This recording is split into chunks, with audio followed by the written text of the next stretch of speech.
नमस्कार, स्वागत है आपका। आप देख रहे हैं तेज इंडिया लाइव न्यूज और मैं हूं आपके साथ आदेश कुमार। आइए आपको दिखाते हैं दिन भर की कुछ खास छोटी और बड़ी खबरें तेज इंडिया लाइव न्यूज के साथ। आपको बता दें खबर बिजनौर से, जहां तेज रफ्तार रोडवेज बस अनियंत्रित होकर अचानक सड़क किनारे खाई में गिरी। हादसे के बाद यात्रियों में मची अफरा तफरी। रोडवेज बस में सवार सभी यात्री सुरक्षित। आए दिन सड़कों पर तेज रफ्तार दौड़ती हुई नजर आ रही हैं रोडवेज बसें। रोडवेज बस ड्राइवर को आई मामूली चोटें, बड़ा हादसा होने से बाल बाल टला। बता दें थाना हल्दौर क्षेत्र के गाँव खासपुरा का पूरा मामला। बिजनौर के हल्दौर से संवाददाता गुड्डू भारती की देखिए यह खास रिपोर्ट। खबर जनपद बिजनौर के थाना मंडावर क्षेत्र से, जहां ट्रक की टक्कर लगने से साइकिल सवार बुजुर्ग की मौत। खेत से वापस लौटते समय हुआ दर्दनाक हादसा। बता दे सूचना पर पहुंची पुलिस ने सबको पोस्टमार्टम के लिए भेजा। घटना से मृतक के परिवार वालों में मचा कोहराम। थाना मंडावर क्षेत्र के नारायणपुर का पूरा मामला। बिजनौर के मंडावर से संवाददाता गुड्डू भारती की देखिए खास रिपोर्ट। जनपद बिजनौर के थाना अफजलगढ़ क्षेत्र से, जहां थ्री व्हीलर अनियंत्रित होकर सड़क किनारे पलटा। थ्री व्हीलर में सवार आधा दर्जन लोग हुए घायल। घटना से थ्री व्हीलर में सवार यात्रियों में मची चीख पुकार। बता दें सभी घायलों को उपचार के लिए अफजलगढ़ सीएससी में भर्ती कराया गया है। बता दें खबर बिजनौर के अफजलगढ़ से, जहां थ्री व्हीलर अनियंत्रित होकर सड़क किनारे पलट गया। थ्री व्हीलर में सवार आधा दर्जन लोग घायल हुए हैं। घटना से थ्री व्हीलर में सवार यात्रियों में चीख पुकार मच गई। सभी घायलों को उपचार के लिए अफजलगढ़ सीएससी में भर्ती कराया गया है। 3 घायलों की हालत नाजुक देखते हुए जिला अस्पताल रेफर किया गया है। थाना अफजलगढ़ क्षेत्र के कालागढ़ मार्ग का पूरा मामला। बिजनौर के अफजलगढ़ से संवाददाता मुकेश कुमार की देखिए खास रिपोर्ट। बता दें खबर उत्तर प्रदेश के जनपद बिजनौर के बड़ापुर से, जहां बड़ापुर में ग्राम समाज की जमीन में खड़े 400 यूकेलिप्टस के पेड़ बिना अनुमति काटे गए। 1 माह से कार्रवाई का लोग कर रहे हैं इंतजार। बता दें बड़ापुर क्षेत्र से खबर, जहां बड़ापुर क्षेत्र के गांव भोजावाला में ग्राम समाज की जमीन से लाखों रुपए के यूकेलिप्टस के पेड़ों की अवैध कटाई का मामला सामने आया है। जहां 6 मई को करीब 400 यूकेलिप्टस के पेड़ों को बिना किसी अनुमति के काट दिया गया था। स्थानीय निवासी नसीम अहमद ने आरोप लगाया कि लेखराज ने ठेकेदार दीपक कुमार को पेड़ों का ठेका दिया था। कटान के दौरान नसीम की जमीन पर खड़े कुछ पेड़ भी काट दिए गए। गांव के एक सक्रिय नागरिक शहजाद ने बताया कि उन्होंने 1 मई को ही हल्का लेखपाल नितिन कुमार को पेड़ कटान की आशंका की सूचना दी थी, लेकिन लेखपाल ने कोई कार्रवाई नहीं की। शहजाद ने डायल 112 पर सूचना दी थी, जिसके बाद पेड़ों की कटाई रुक गई थी। अगले दिन मौके पर पहुंचे लेखपाल ने कटे हुए पेड़ों को ट्रॉली में लदवाकर वर्तमान ग्राम प्रधान को सौंप दिया था। शहजाद ने तहसीलदार और मुख्यमंत्री पोर्टल पर भी शिकायत दर्ज कराई है। 1 महीने से अधिक समय बीत जाने के बाद भी प्रशासन की ओर से कोई ठोस कार्रवाई नहीं की गई। अधिकारियों की निष्क्रियता, उनकी भूमि पर भी सवाल उठ रहे हैं। बड़ापुर से संवाददाता राकेश कुमार की देखिए खास रिपोर्ट।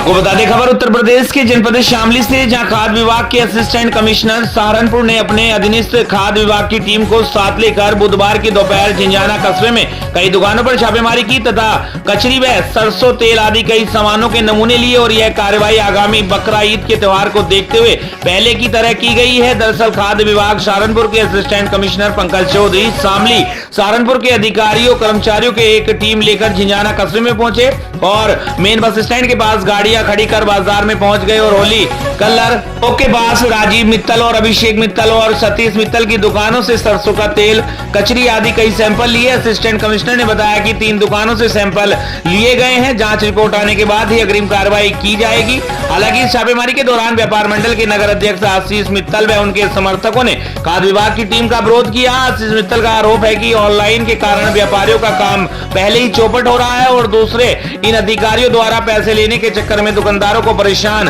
किया जा रहा है। शामली से संवाददाता सलेक्शन वर्मा की देखिए खास रिपोर्ट। जो प्योर जहर बिक रहा शहर में, 10-10 रुपए की बोतल सॉस की बिक्री, 20-20 रुपए की चिली सॉस बिक्री, वहाँ जा नहीं सकते क्यों, वहाँ पैसे जान पे। तो आज ने यही कहा भाई भले आदमी को छेड़ो, जो वास्तव में जहर बिक रहा है उनके खिलाफ कार्रवाई करो, हम भी तुम्हारे साथ हैं, लेकिन ये भले आदमी को परेशान करना। क्या पूरा मामला है? जैसे आपने भी कुछ आरोप लगाए इन पे अवैध वसूली के, मतलब भी लगा रहा आरोप की कुछ नहीं है। इन्हें ये उम्मीद रहेगी जो ठीक ठाक दुकानदार बैठे वहाँ से कुछ 2 रुपये मिल जाए, वो इन्हें मिल नहीं रहे। नहीं मिल रहा तो क्या सैंपल दो, हम लोग कह रहे सैंपल हमारा खूब भरो, लेकिन जहाँ जो जहर बेच रहे बिल्कुल उनके भी तो भरो। सैंपल के तौर पर दुकानदारों का उत्पीड़न किया जा रहा है भाई सैंपल के नाम पे तुम ऐसा थोड़ा ही ब्लैकमेल करके पैसे लोगे इनसे। हमने खूब सैंपल भरो, भरवाने को तैयार है, जो कहोगे वो देंगे।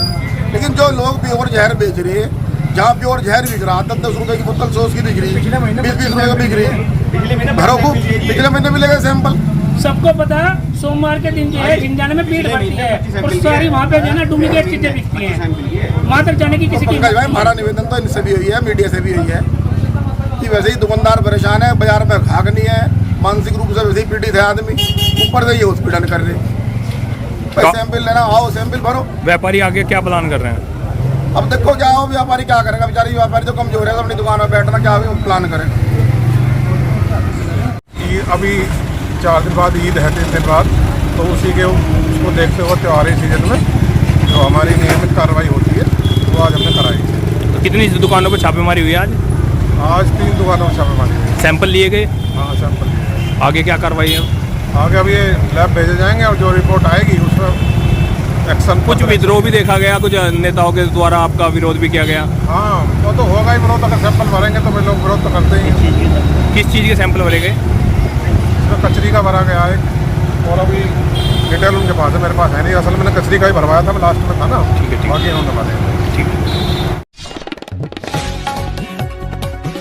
ताज़ा खबर उत्तर प्रदेश के जनपद प्रतापगढ़ से, जहां प्रतापगढ़ में फिर से शुरू हुआ मिशन लंगड़ा। पुलिस और गो तस्करों में हुई मुठभेड़ में 3 गौ माता के दुश्मनों को गिरफ्तार किया गया है। एक गौ तस्कर के पैर में गोली लगी है। आपको बता दें, जिले के पुलिस कप्तान डॉक्टर अनिल कुमार के निर्देश पर कंदाई थाने की पुलिस क्षेत्र में अपराध एवं अपराधियों पर अंकुश लगाने के उद्देश्य से संदिग्ध वाहनों की चेकिंग अभियान चला रही थी। उसी दौरान प्रभारी निरीक्षक गुलाब चंद सोनकर को मुखबिर विशेष द्वारा सूचना प्राप्त हुई कि एक गौ तस्कर थाना क्षेत्र के जेतीपुर के पास से मांस लेकर बेचने के लिए जा रहा है। सूचना पर तत्काल थाना प्रभारी निरीक्षक गुलाब चंद सोनकर अपनी पुलिस टीम के साथ आंधी तूफान की रफ्तार से सूचना स्थल पर पहुंचे और गौ तस्कर को रोकने का प्रयास किया। पुलिस को देखकर गौ तस्कर ने पुलिस को जान से मारने की नीयत से पुलिस पर फायर झोंक दिया।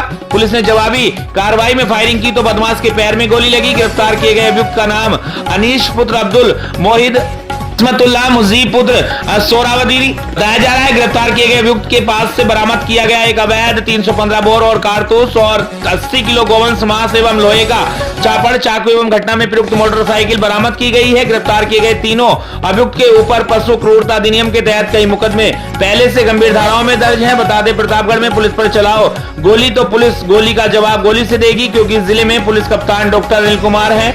आपको बता दें, अपराधियों से सख्त नफरत, अपराधियों पर रहती है एसपी की तीखी नजर।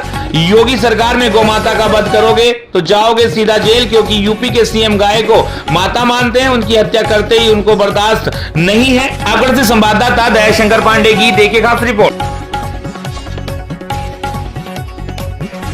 को बता दें खबर उत्तर प्रदेश के जनपद प्रतापगढ़ से, जहां शंकरगढ़ में खनन इंस्पेक्टर की मिलीभगत से चल रहा मिट्टी का अवैध खनन। शंकरगढ़ क्षेत्र में धरती की कोख छलनी कर कमाई में जुटे खनन माफिया। बता दें, प्रयागराज जनपद के 12 तहसील क्षेत्र अंतर्गत के शंकरगढ़ ब्लॉक क्षेत्र के मोवैया गांव में खनन विभाग की सरपरस्ती में इन दिनों मिट्टी के अवैध खनन का धंधा परवाहन पर है। खनन माफिया धरती की कोख छलनी कर रहे हैं। खनन फावड़े के बजाय जेसीबी से हो रहा है। यह सब खनन इंस्पेक्टर वैभव सोनी की मिलीभगत से चल रहा है। प्रयागराज जिले के आला अधिकारियों तक इस बात की सूचना होने के बावजूद अभी तक किसी प्रकार की कोई कार्रवाई नहीं की गई है। बता दें आपको, एनजीटी के आदेशों को पूरी तरह हवा में उड़ाते हुए खनन माफिया खनन इंस्पेक्टर वैभव सोनी से सेटिंग कर धड़ल्ले से अपना काम कर रहे हैं। वहीं शंकरगढ़ क्षेत्र के मोवैया गांव में दिन रात खनन कर दर्जनों डंपर व सैकड़ों ट्रालियां सड़कों पर दौड़ रही हैं। मिट्टी खनन की शिकायतें लोगों ने कई बार जिम्मेदार अधिकारियों से की, लेकिन खनन माफियाओं पर कोई कार्रवाई नहीं की गई। इस कारण खनन माफिया भराव के नाम पर ठेका ले रहे हैं। यह है कि नियम मिट्टी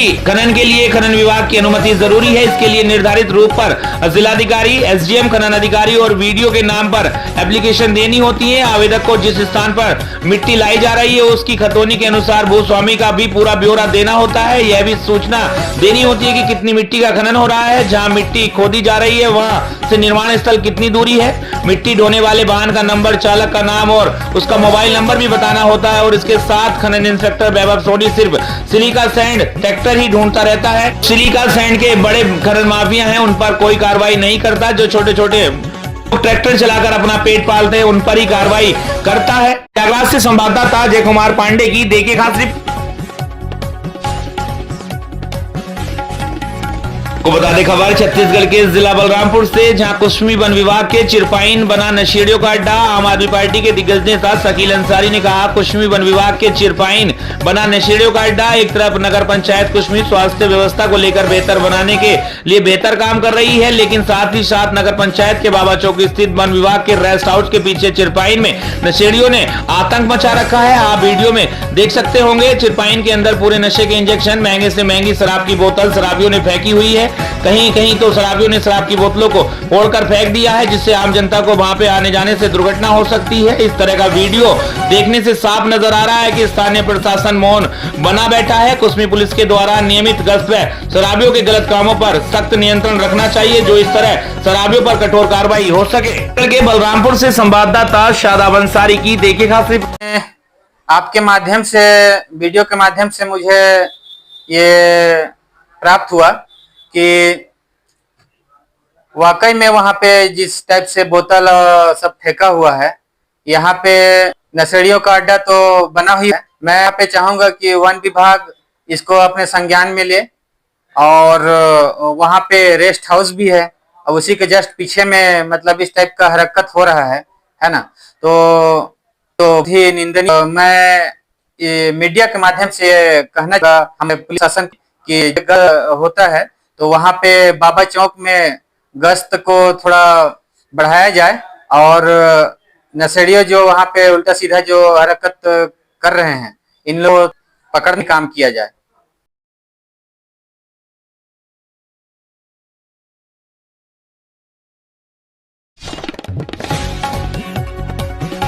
बता दें खबर झारखंड के जिला जमशेदपुर से, जहां विश्व पर्यावरण दिवस के अवसर पर माधुरी दीक्षित की प्रशंसा पप्पू सरदार के द्वारा बिष्टुपुर स्थित राम मंदिर में पर्यावरण को लेकर लोगों के बीच फलदार वृक्ष का वितरण किया गया। वहीं इस अवसर पर पप्पू सरदार ने कहा कि विश्व पर्यावरण दिवस के अवसर पर लोगों के बीच हमने पहले फलदार वृक्ष का वितरण किया और लोगों से अपील की है कि प्लास्टिक का उपयोग ना करें। अगर बाजार जाते हैं तो घर से कपड़े का बैग या कागज का थैला लेकर निकलें। प्लास्टिक हमारे पर्यावरण को काफी दूषित कर रही है और इससे आने वाली पीढ़ी को बहुत नुकसान होगा। बता दें वहीं पप्पू सरदार संस्था के माधुरी दीक्षित वहीं मंदिर परिसर में पहुंचे। महिलाओं ने पहले फलदार वृक्ष में राम लिखकर पेड़ की पूजा अर्चना की और उसके बाद राम मंदिर के पुरोहित के द्वारा पूरी विधि विधान और पूजा पाठ कर मंदिर परिसर में वृक्ष लगाया गया। वहीं महिला का कहना है कि हम सबको मिलकर पर्यावरण को संरक्षित करना है और हमें प्लास्टिक बैग का यूज नहीं करना है। पप्पू सरदार के द्वारा बहुत सराहनीय कार्य किया जा रहा है। इस पर्यावरण दिवस में हम संकल्प ले कि हम प्लास्टिक का उसे कतई नहीं करेंगे। जमशेदपुर से संवाददाता सुमन शर्मा की देखिए खास रिपोर्ट। पर्यावरण दिवस के अवसर पर भारत सरकार के द्वारा एक गाइडलाइन जारी किया है कि 1 जून से लेकर के 5 जून तक ये विभिन्न सामाजिक संगठनों और आवासीय सोसाइटी के साथ मिल करके पर्यावरण को बचाने के लिए विभिन्न प्रकार के कदम उठाए जाने हैं, जिसमें से एक महत्वपूर्ण कदम ये है जो हमारे स्वच्छ भारत मिशन के ब्रांड एम्बेसडर श्री पप्पू सरदार जी कर रहे हैं कि अपने स्वेच्छा से ये लोगों के बीच पौधों का वितरण कर रहे हैं, ताकि नए पौधे, फलदार पौधे, छायादार पौधे लगाए जा सके। इसके साथ साथ सबसे बड़ा जो बिंदु ये है कि प्लास्टिक पोल्यूशन को कैसे कम किया जाए। इस वर्ष का जो विश्व पर्यावरण दिवस का जो थीम है वो है एंडिंग प्लास्टिक पोल्यूशन। तो बेसिकली हम लोग कैरी बैग को रिप्लेस करने के लिए कपड़े के थैले का प्रयोग करें, कागज़ के थैले का प्रयोग करें, जूट बैग का प्रयोग करें। तो इस प्रकार से हम अपने पर्यावरण को आने वाले भविष्य के लिए बचा सकते हैं। आज यहाँ पप्पू सरदार जी के सौजन्य से पौधों का वितरण किया गया है। साथ ही न बल्कि पौधों का वितरण किया गया है, बल्कि उन पौधों को पूजा भी गया है। उनकी विधिवत पूजा करते हुए लोगों के बीच वितरित किया जाता है कि एक दैवीय सम्मान हम उनको पौधों के बीच दे सकें। तो मैं पप्पू सरदार जी का बहुत बहुत धन्यवाद देता हूं, और आने वाले 1-2 दिन में जमशेदपुर नोटिफाइड एरिया कमेटी के द्वारा भी इस तरह के कार्यक्रम जो है अलग अलग क्षेत्रों में किए जाएंगे।